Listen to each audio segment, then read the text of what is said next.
अरे मम्मी जी, थोड़ा उम्र के हिसाब से काम किया करो। कहीं कुछ हो गया तो लोग बोलेंगे बहू ने बूढ़ी सास का ध्यान नहीं रखा। बहू, तुम भी थोड़ा कम और धीरे बोला करो। कहीं चिल्लाते हुए कभी कुछ हो गया तो वही लोग बोलेंगे 100 साल की सास भली चंगी बैठी है और बहू बेचारी चलती बनी। वैसे मम्मी जी, दादी बिल्कुल ठीक बोल रही हैं। हैं? क्या ठीक बोल रही है? वो जो कुछ भी बोले वो सास है, पर तुम क्यों बोल रही हो? बहू होकर सास से जुबान लड़ाओगी क्या? ऐसा बोलते हुए निर्मला को धक्का उठ जाता है। ना, मत चिल्ला, मत चिल्ला। तुझे बिना सास और बहू से जुबान लड़ाए बिना शांति नहीं मिलती। अरे माँ, दादी की बात सुन लिया करो, तुम्हारे भले के लिए बोलती है ना। अरे कोई भला नहीं, इन्हें बस मुझे परेशान और शो ऑफ करने का शौक है। हाँ। चल झूठी। इस परिवार में 3 पीढ़ी की औरतें रहती है, जिनका हर समय कोई ना कोई अलग ड्रामा चलता ही रहता है, जिससे और किसी का पता नहीं, लेकिन सूरज बहुत परेशान रहता है। माँ, पियाली और दादी, आप तीनों के पास एक दूसरे को सास बहू वाले ताने देने के अलावा कुछ काम हो या नहीं, पर मेरे पास जरूर है। इसीलिए पियाली, जरा लंच ले आओ, मुझे ऑफिस भी जाना होता है। इस पर पियाली सूरज को लंच देती है और वो ऑफिस चला जाता है। जिसके बाद तीनों एक बार फिर अपनी बातों या कह लो कि नोक-झोंक में लग जाती हैं। इसी में दिन बीत जाता है। रात को सूरज के साथ उसके दोस्त भी खाने पर आते हैं। पियाली, मेरे कुछ दोस्त आए हैं। सॉरी, अचानक प्लान बना तो बता नहीं पाया। तुम जल्दी से डिनर बना दो ना। अरे वाह रे, आलसी माँ की आलसी बेटी। पहले बिना बताए दोस्तों को घर ले आओ, फिर बोलो जल्दी से डिनर बना दो। इतनी जल्दी है तो खुद बना लो। अरे माता, सब बाद में दिखा देना, अभी खाना बना दो ना प्लीज। ऐसा बोल के सूरज दोस्तों के पास जाकर बैठ जाता है और पियाली डिनर की टेंशन में अपनी सास के पास पहुंच जाती है, जो अपने कमरे में आराम कर रही होती है। मम्मी, सूरज अचानक दोस्तों को घर ले आए हैं, क्या करूं अब? कुछ ऐसा बताओ ना जो जल्दी बन जाए और सर्व करते हुए भी अच्छा लगे।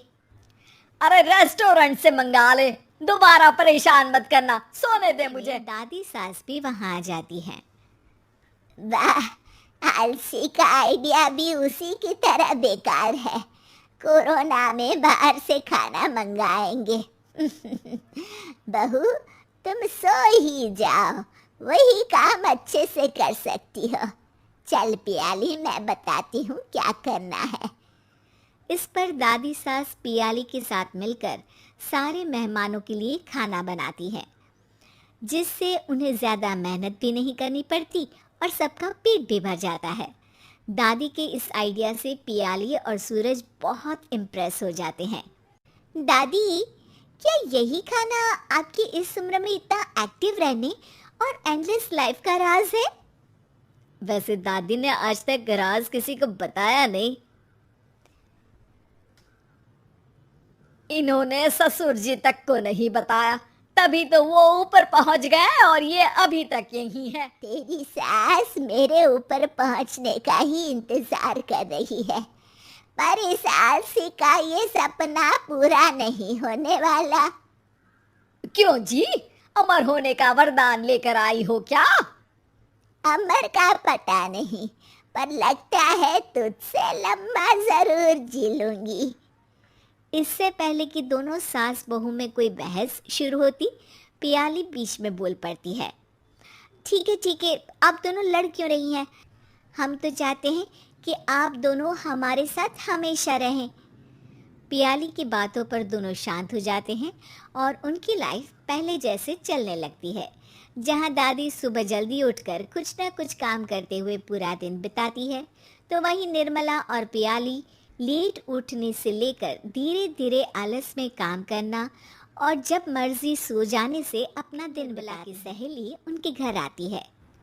अरे क्यों रे निर्मला, कैसे चल रही है जिंदगी? सब बढ़िया, बस ये बुढ़िया ऊपर जाए तो ज्यादा अच्छा होगा। अरे ऐसा क्यों बोलती हो? तुम्हें तो उनसे सीखना चाहिए, वो बहुत फुर्तीली हैं। मैं उन्हें रोज मॉर्निंग वॉक करते हुए देखती हूँ, और वहीं तुम और तुम्हारी बहू है जिन्होंने शायद सुबह का सूरज आज तक देखा ही नहीं होगा। सहेली की बात सुनते ही निर्मला भड़क कर चिल्लाते हुए पियाली और अपनी सास को वहां बुलाती है, जिनके साथ सूरज भी वहां आ जाता है और ये सब देख सहेली वहां से चली जाती है। अरे सासू माँ, आपको हमसे क्या दिक्कत है? अब तो मेरी सहेलियां भी आपकी वजह से मुझे ताने देने लगी हैं। मम्मी जी, कुछ तो लोग कहेंगे, लोगों का काम है कहना, आप इग्नोर करो ना। वैसे महारानी, वो तुम्हें भी वही सब बोल रही थी। है? मैंने क्या किया? अरे किलस क्यों रही हो? अब तो समझो और अपना लाइफस्टाइल सुधारो। ओ मोरी मैया, अब हमारा लाइफस्टाइल भी खराब हो गया क्या? आपका तो हाई फाई है ना, बस उतना ही ठीक है।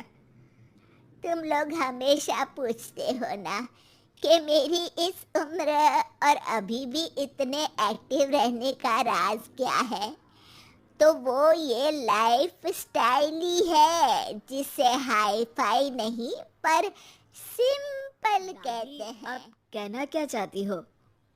यही कि मैंने अपनी जिंदगी में बहुत किताबें पढ़ी हैं, जिनमें एक किताब से मुझे ये समझ में आया कि हम कितने गलत तरीके से जिंदगी जीते हैं। उसी के बाद मैंने एक अच्छे जीवन के लिए इकिगाई रूल अपनाया, जिसका मकसद तो सिर्फ अच्छा जीवन जीना था। इतना लंबा कैसे जी गई मुझे खुद अचंभा होता है। ओह, तो मतलब आप मुझे परेशान नहीं करती थी? वो तो आप करती हैं। वैसे ये इकिगाई क्या है? थोड़ी रिसर्च खुद भी कर लो आलसियों, सब मैं ही बता दूं क्या?